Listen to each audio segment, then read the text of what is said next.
જૂનાગઢની મહાનગરપાલિકાના પડઘમ અને સાથે સાથે જિલ્લાની કેટલીક નગરપાલિકાઓ છે, જે 6 નગરપાલિકાઓ છે, જેની ચૂંટણીના પડઘમ વાગી ચૂક્યા છે. ચૂંટણી જાહેર થઈ ચૂકી છે. ઉમેદવારોનું લિસ્ટ એટલે કે વરરાજાની કંકોત્રીઓ છપાઈ ગઈ છે. ફક્ત વરરાજા ગોતવાના બાકી છે. હવે એની સાથે સાથે પ્રજા છે એ પણ મતદાન કરવા માટે તત્પર છે.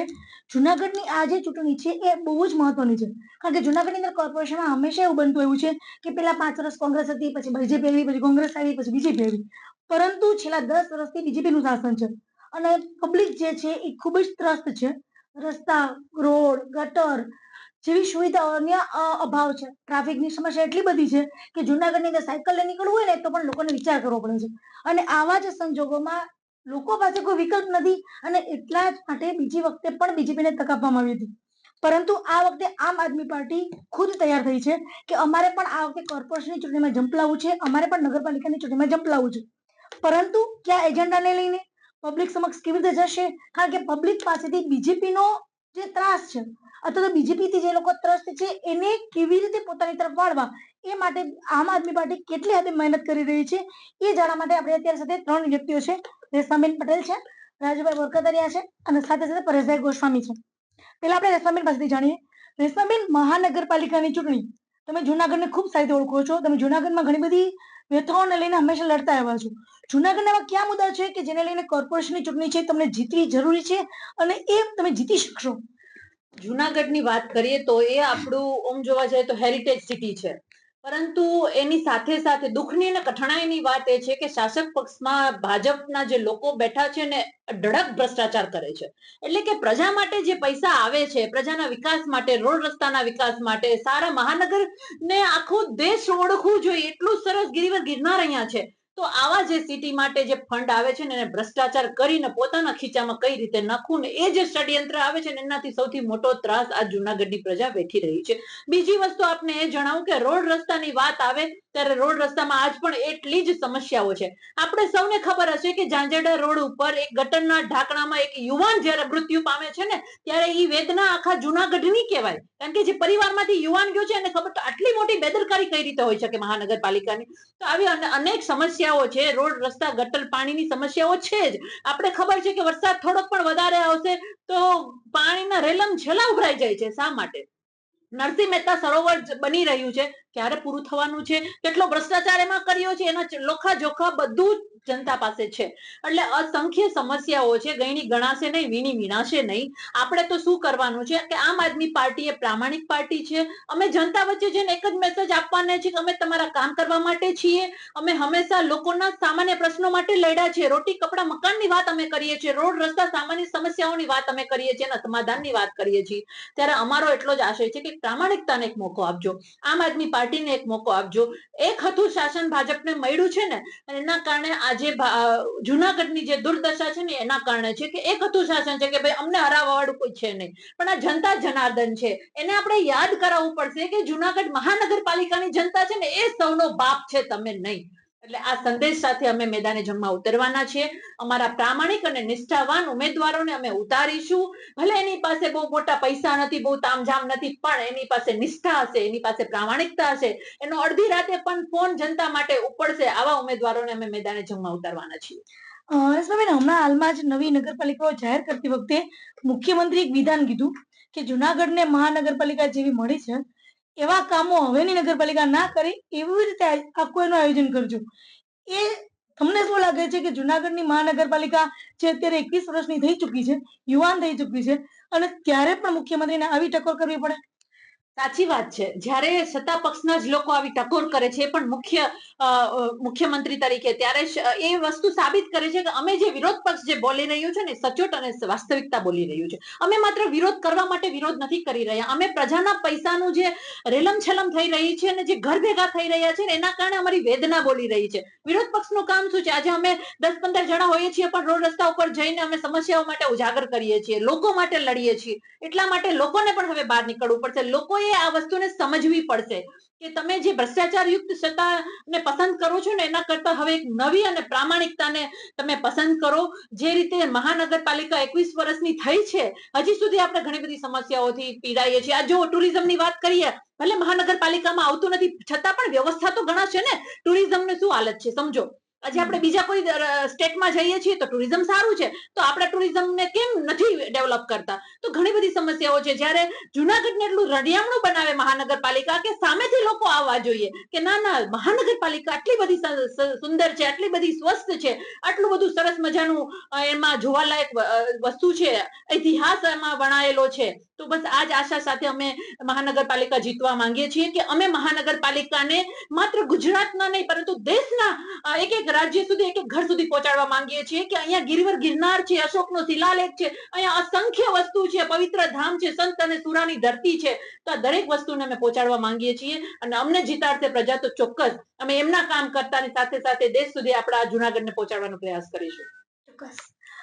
રેશમાબેનનું જે સપનું છે કે જુનાગઢને આપણે દેશ સુધી પહોંચાડશું, દેશ વિદેશના ટુરિસ્ટો અહીંયા આવે એવું જુનાગઢ બનાવી આપીશું. આશા રાખીએ કે રેશમાબેનનો આ વાયદો છે, લોકો એને છૂટે, લોકો એને મત આપે અને આમ આદમી પાર્ટી આ સપના પૂરા કરે.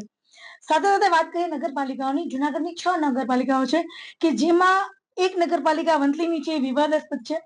બાકીની જે નગરપાલિકાઓ છે એમાં કોંગ્રેસ અને બીજેપી, 4 જગ્યાએ બીજેપી છે, 1 જગ્યાએ કોંગ્રેસ છે અને 1 જગ્યાએ સંયુક્ત છે, એટલે કે માંગરોળમાં. રાજુભાઈ, જુનાગઢની નગરપાલિકાઓને લઈ અને આગામી આમ આદમી પાર્ટીની રણનીતિ શું રહેશે? ચોક્કસ ભાર્ગવીબેન, જુનાગઢની જે 6 નગરપાલિકાઓ છે એ નગરપાલિકાની ચૂંટણીને લઈને આમ આદમી પાર્ટીની જે રણનીતિ છે, રણનીતિ સ્પષ્ટ છે કે ચોક્કસપણે બધી જ નગરપાલિકાઓની અંદર તમામે તમામ બેઠકો ઉપર જે કંઈ પણ ઉમેદવારો છે, તમામે તમામ ઉમેદવારો આમ આદમી પાર્ટીના લડશે અને ચૂંટણી જંગમાં ઉતરશે. અને ચોક્કસપણે જે આજે ભાજપનો જે ભ્રષ્ટાચાર જે થઈ રહ્યો છે, જે દરેક નગરપાલિકાઓની અંદર જે પ્રશ્નો છે, પ્રશ્નની જે હાલાકી ભોગવી રહ્યા છે લોકો ઉપર, લોકોએ જે પોતાનો મત આપ્યો છે એ મતથી ક્યાંક ને ક્યાંક પોતાનો અફસોસ વ્યક્ત કરી રહ્યા છે કે અમે જે કંઈ અપેક્ષા રાખી હતી અપેક્ષા ઉપર નગરપાલિકાને જે ચૂંટીને જે જનપ્રતિનિધિઓ મોકલા છે, પ્રતિનિધિઓએ કામ નથી કર્યું. એના જે પ્રમુખ હોય કે નગરપાલિકાનું જે કંઈ સરકાર, જે નગરપાલિકાની જે બોડી રચાણી છે એને પણ કામ નથી કર્યા. આ તમામ જે બાબતો છે એના ઉપર ધ્યાન રાખી અને અમે એક ચોક્કસ ઈમાનદાર અને કર્મનિષ્ઠ જે લોકો છે એવા ઉમેદવારોને અમે પસંદ કરશું, એવા ઉમેદવારોને મેદાને ઉતારીશ અને ચોક્કસ બધી જ નગરપાલિકાઓ છે 6 એમની ઉપર તમામે તમામ ઉમેદવારો લાવીશ. નગરપાલિકાઓની ચૂંટણીને લઈને એમનો એજન્ડા ક્લિયર અને કટ છે કે ઉમેદવારો એવા હોવા જોઈએ કે જે લોકોની સમક્ષ પ્રામાણિકતાના નામે મત આપવા આવે. વાત થઈ નગરપાલિકાઓની અને મહાનગરપાલિકાઓની. હવે વાત કરીએ પ્રદેશમાંથી આવેલા પરેશભાઈ ગોસ્વામી. પરેશભાઈ ગોસ્વામી, આમ આદમી પાર્ટી જ્યારે જ્યારે ચૂંટણી લડે છે, જ્યારે જ્યારે એ લોકોની સમક્ષ જાય છે ત્યારે લોકો તરફથી એને પ્રતિભાવ સારો મળે છે, પણ એ વોટ બેંકમાં કન્વર્ટ નથી થતું અથવા તો ઓછા પ્રમાણમાં થાય છે. એનું મુખ્ય કારણ શું હોઈ શકે? આમ જોવા જઈએ તો વોટ સૌ પ્રથમ વખત દેશના ઇતિહાસની અંદર એવી ઘટના છે કે 2022ની ચૂંટણીમાં પણ જે વોટ શેર પ્રથમ ચૂંટણીની અંદર જે આમ આદમી પાર્ટીને મળ્યો હતો એ ઇતિહાસમાં અત્યાર સુધી કોઈ પણ પાર્ટીને મળ્યો નથી. ઇવન ભાજપ હોય, કોંગ્રેસ હોય કે XYZ હોય. એટલે આમ આદમી પાર્ટીને વોટ શેર પણ સારો મળી રહ્યો છે. જે આપણા ગુજરાત સ્ટેટની અંદર પ્રથમ ચૂંટણી જેટલી જગ્યાએ લડાણી છે એ તમામ જગ્યાએ વોટ શેરની સાથે સાથે સીટો પણ ખૂબ સારી એવી અન્ય પાર્ટીનું સરખામણી મળી રહી છે. અને એવી જ રીતે હવે આવનારા સમયમાં પણ આ ઇલેક્શન આવી રહ્યું છે અને આમ આદમી પાર્ટીની અંદર જેટલા પણ કાર્યકરો છે, ઉમેદવારો છે, નેતાઓ છે, એ બધા નીડર છે અને એક પ્રકારે કર્મનિષ્ઠ છે, કામ કરવામાં માને છે, ઈમાનદાર નેતાઓ છે. અને આ ઈમાનદારી ઉપર ગુજરાતની જનતા વિશ્વાસ મૂકવાવાળી જનતા છે. ગુજરાતને જોઈએ છે ઈમાનદાર શાસન જોઈએ છે, દેશને ઈમાનદાર શાસન જોઈએ છે અને એ ઈમાનદારી સાથેનું એક નિડરતા વાળું જે શાસન છે એ આમ આદમી પાર્ટીમાં દેખાઈ રહ્યું છે. એટલે લોકો આમ આદમી પાર્ટીને પસંદ કરી રહ્યા છે અને આવનારી ચૂંટણીમાં પણ પસંદ કરશે, એ ચોક્કસ વિશ્વાસ છે. પરેશભાઈ, વાત ચોક્કસ છે, ઉમેદવારો છે એ પ્રામાણિક છે, લોકોનો વિશ્વાસ પણ કરે છે. આપણે ભેસાણમાં જોયું છે, ભૂપતભાઈ રાણીને 108 તરીકે લોકોએ મત આપ્યા હતા. મદદે દોડી આવતા ભૂપતભાઈ ચૂંટણી જીતા પછી બીજેપીમાં પડી ગયા. ફરી પાછું આવું નહીં થાય એના માટે પ્રદેશ તરફથી શું હશે? કોઈ પણ જગ્યાએ એવું બનતું હોય છે કે કોઈ પણ વ્યક્તિ છે એના ઉપર લેબલ હોતું નથી. આમ તો જ્યારે પણ ખ્યાલ આવે છે કે આ બેઈમાન વ્યક્તિ છે ત્યારે પાર્ટી તરફથી એને મહત્વના હોદ્દા આપવામાં આવતા નથી અથવા તો એને કોઈ પણ જગ્યાએ ચૂંટણી લડાવવામાં આવતી નથી. આજે ભૂપતભાઈ ભાયાણી છે, આમ તો ખરેખર બહુ એના વ્યક્તિગત જીવનમાં પણ બહુ મોટો અફસોસમાં છે, મને જે પ્રમાણે સમાચાર મળ્યા છે. અને ભૂપતભાઈ ભાયાણી વિશે હું એટલું કહી શકું કે ધારાસભ્ય બનવા માટે ભૂપતભાઈ કોઈ પણ પાર્ટીમાં હોત તો કદાચ ધારાસભ્ય ન બની શકે. આમ આદમી પાર્ટીની એક તાકાત હતી કે આમ આદમી પાર્ટીએ એક નાના લેવલથી ગ્રામ પંચાયતની જે એનું હેસિયત હતી ત્યાંથી એને ધારાસભ્ય સુધી એને પહોંચાડ્યા. એ આમ આદમી પાર્ટીએ પહોંચાડ્યા હતા. હવે આવનારા સમયમાં એ ભારતીય જનતા પાર્ટીમાં રહે કે કોઈ પાર્ટીમાં રહે, એ કોઈ પણ પ્રકારની ચૂંટણી હવે ભવિષ્યમાં જીતવાના નથી. જનતાનો વિશ્વાસ છે એ ગુમાવી બેઠા છે. અને આવું ભવિષ્યમાં કોઈ પણ પાર્ટીમાં કોઈ પણ નેતાઓ કરે એ જનતાનો વિશ્વાસ ગુમાવતા હોય છે ને, ક્યારેય પછી રાજકારણમાં સક્સેસ થતા નથી. પણ આમ આદમી પાર્ટીમાં સરેરાશ જોવા જઈએ તો બધા સારા માણસો છે. 5 ધારાસભ્ય છે એ 2022ની ચૂંટણીમાં ચૂંટાણા હતા, પણ એમાંથી એક અપવાદરૂપ છે ભૂપતભાઈ ભાયાણી. બાકી આમ આદમી પાર્ટીના કોઈ કાર્યકર્તાઓ કે નેતાઓ છે પાર્ટી છોડી અને અન્ય પક્ષમાં નથી જતા, એ ઇતિહાસ સાક્ષી છે. પરેશભાઈ, એક લાસ્ટ ક્વેશ્ચન.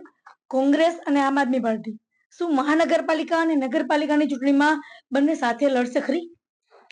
આ એક ઉપર લેવલની વાત છે. ટૂંકમાં સ્ટેટ કમિટી અને રાષ્ટ્રીય સ્તરે જે ચર્ચાઓ ચાલી રહી છે અને રાષ્ટ્રીય લેવલે અને જે કઈ પ્રદેશ લેવલે જે પણ નક્કી થશે એ માર્ગદર્શન મુજબ જ આમ આદમી પાર્ટી છે એ આવનારા સમયમાં નગરપાલિકાઓ અને મહાનગરપાલિકાનું ઇલેક્શન લડશે. તો આ તો આપણી સાથે પરેશભાઈ ગોસ્વામી, રાજભાઈ બોરકતરિયા અને રેશમાબેન પટેલ કે જેઓ જુનાગઢની આગામી જે ચૂંટણી છે એ ચૂંટણીને લઈ અને આમ આદમી પાર્ટીનું એક ક્લિયર એજન્ડા લઈને સામે આવી રહ્યા છે. ટૂંક સમયમાં મેનિફેસ્ટો પણ બહાર પાડશે. જુનાગઢની જનતા બીજેપી અને કોંગ્રેસ સિવાય પણ એક ઓપ્શન ઈચ્છતી હતી અને એટલા જ માટે જયારે જુનાગઢની વિધાનસભા યોજાણી ત્યારે ભૂપત ભાયાણી જે વ્યક્તિ છે, સામાન્ય વ્યક્તિ છે, એને મત આપી અને લોકોએ જીતાડ્યો હતો. હવે જયારે ફરી પાછું જુનાગઢની કોર્પોરેશનમાં એક નવી પાર્ટી આવી રહી છે અને આ જે પાર્ટી છે એ લોકોની વચ્ચે રહી લોકો સાથે કામ કરવા તૈયાર થાય છે, તો લોકો એનો ખરેખર વિશ્વાસ કરે છે કે કેમ, એ તો આગામી મતદાતાઓ છે એ જ નક્કી કરશે. પરંતુ આશા રાખીએ કે જુનાગઢની પ્રજા માટે જે કોઈ કામ કરવા તૈયાર હોય, પ્રજા એવા જ વ્યક્તિઓને ચૂંટે, એવા વ્યક્તિઓને નહીં કે જ્યાં ક્યારેય પછી પોતાના કોર્પોરેશન ના લઈ કોર્પોરેટર હોવા છતાં ક્યારેય પોતાના વિસ્તારમાં ડોકાતા પણ ના હોય. ભાર્ગવી જોશી, ગુજરાત તક, જુનાગઢ.